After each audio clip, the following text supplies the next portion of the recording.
I know I'm fine, but the money makes me handsomer. Walk around smelling like a come up. Corinthians e Flamengo se enfrentam no domingo na Arena do Corinthians e a gente traz aí um retrospecto deste confronto na casa corintiana. São 9 jogos na Neoquímica Arena. Olha os primeiros 4 jogos, a primeira coluna aí, ó. São 3 vitórias do Corinthians, 1 empate e nenhuma vitória do Flamengo. 8 gols do Corinthians contra 2 do Flamengo. Agora nos últimos 5 jogos, olha como a situação muda. O recorte mais recente, portanto, trazendo um Flamengo avassalador nesta Arena Corinthians, palco para esta partida de domingo. Agora vamos lá. O recorte atual, ele é mais do que uma questão do confronto puro e simples. Ele é um retrato do que são as equipes nos últimos anos, né? Porque o Flamengo vive, desde a geração do Zico, dos últimos 40 anos, a melhor sequência de temporadas da sua história, indiscutivelmente, e o Corinthians vive uma das piores, assim. Mas o Corinthians não é protagonista em competições relevantes, assim, de se colocar como postulante e exercer essa figura há 5 temporadas, quando o Flamengo ainda não estava exercendo o papel que hoje ele exerce. Por isso que hoje o recorte de confronto entre os dois é tão dispar, né? Agora, para esse jogo, é um jogo muito importante para o Corinthians, que quer se manter lá entre os melhores, etc e tal, mas ele é ainda mais importante para o Flamengo, porque o Corinthians, bem ou mal, ele tá dentro do que se esperava dele no campeonato, né? A primeira colocação, a segunda colocação era irreal para as ambições do Corinthians por tudo que é a temporada.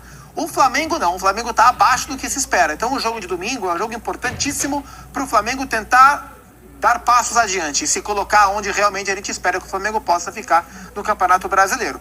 A questão é, qual vai ser o impacto dos jogos do meio de semana no jogo, do jogo da próxima semana, né? Corinthians e Santos, Flamengo e Atlético. Então, talvez o Flamengo tire um pouco da sua força mais do que o Corinthians para o jogo deste final de semana. Então, o quanto cada técnico vai preservar, vai economizar energia dos seus atletas, vai ser muito importante para a gente enxergar quem tem mais chance no domingo. Em condições gerais, o Flamengo ele é o favorito para o duelo, mesmo o jogo sendo aqui em São Paulo. Concordo. Também vejo o Flamengo como favorito. A situação do Vitor Pereira não é muito melhor hoje, alguns dias depois de uma noite em que na Bombonera ele não tinha time para escalar praticamente, né?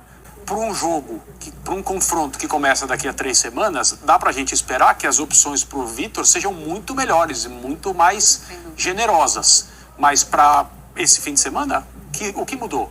Talvez um ou outro jogador esteja melhor, esteja um pouco mais próximo do final da sua recuperação, mas os problemas continuam. A única coisa que alivia um pouco o processo de decisão do Vitor Pereira é o que o Gustavo falou. Ele não precisa vencer o jogo na semana que vem na Vila Belmiro. Ele não tem essa obrigação. Ele pode manejar essa partida em relação ao elenco de modo a ter alguma margem. Mas o problema é que quem está disponível para esse fim de semana contra o Flamengo? O fato dele pensar numa escalação mexida contra o Santos não muda nada, não altera em nada o que ele pode fazer agora. É uma questão de quem está disponível, quem está apto para jogar.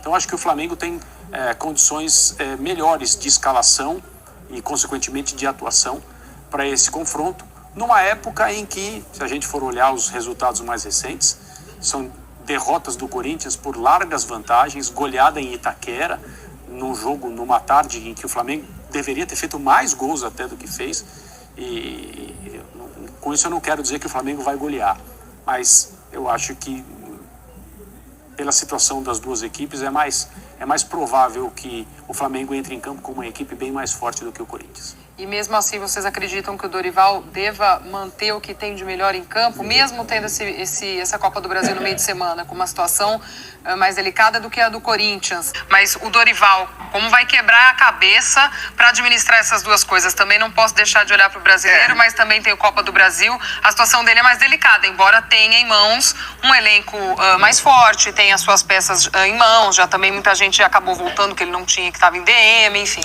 Mas acho que ele vai mexer mais no time por opção do que o Vitor Pereira. O Vitor acho que vai mexer mais por necessidade. Bel e Pedro jogaram contra o Tolima. Eu acho que um dos dois vai jogar contra o Corinthians. Imagino que o Pedro. Aí ele pode abrir Vitinho e Marinho dos lados, pode botar o Lázaro, enfim. pode descansar o Rodinei e botar o Mateuzinho, pode descansar o Felipe e botar o Ayrton. Ele pode mexer na linha de zaga inteira e escalar Mateuzinho, Rodrigo Caio, Pablo e Ayrton Lucas, que foram titulares recentemente em jogos de Libertadores. Então acho que o Dorival vai mexer mais porque ele pode, e mesmo mexendo mais, ele ainda assim terá mais chances de vitória, porque vai ter um time mais forte. André. É isso. No que diz respeito ao departamento médico, recuperação de jogadores, o Flamengo vive um momento quase que inédito nos últimos anos. Todo mundo estava à disposição para o jogo da Libertadores, que terminou com uma goleada fantástica. O Dorival é o primeiro técnico em muitos que tem uma situação como essa. Não precisa se preocupar com o tempo que alguns jogadores estão demorando para sair do departamento médico. Na zaga, então, ele tinha duas escalações diferentes que ele poderia utilizar. E ele vai escolhendo. Então, como o Flamengo precisa de pontos, o Flamengo precisa subir na tabela de classificação do Campeonato Brasileiro, mesmo sabendo que tem a volta contra o Atlético Mineiro na próxima semana pela Copa do Brasil. A minha impressão é que é time forte que vem para jogar com o Corinthians, para buscar 3 pontos e para começar a subir no Brasileirão. André, é só colocar os números do Arão aí na tela pra gente, antes do seu comentário. Olha só, média do Arão em 70 jogos nas últimas 2 temporadas. Não temos aí contabilizados os jogos do estadual. Então, ações com bola 67, ele é o 4º no ranking. Ações progressivas 15,5 é o 5º. Passes certos 51,2 é o 4º. Desarmes 1,5 é o 9º. Rebatidas 1,7 é o 7º. E bolas recuperadas 5,5 é o 2º. Líder do time em jogos no período. Esse final ali, com um sinalzinho vermelho, líder do time em jogos no período, mostra que ele é um jogador constante. Com o Rogério, ele foi utilizado na zaga porque o Rogério tinha uma outra ideia. E, basicamente, a ideia do Rogério era ele com o Rodrigo Caio para a saída de bola ser mais qualificada e o time que o Rogério imaginava para o Flamengo funcionar melhor. Ele mostrou-se capaz de fazer esse papel também. Os outros técnicos com os quais ele trabalhou o trataram basicamente como um jogador de meio de campo, muito confiável, muito competente. Não fez só ótimas partidas, porque isso é completamente impensável no futebol, e não importa de onde nós estamos falando. Mas um jogador extremamente regular e comprometido com o que são suas obrigações, e com um bom ambiente e com uma boa produção, um bom desempenho. Vai deixar saudade, vai deixar 10 títulos conquistados, vai ter sua participação inegável numa época em que a torcida do Flamengo foi muito feliz, também por causa da presença do Arão em campo. I know I'm fine, but the money makes me handsomer. Walk around smelling like a come up.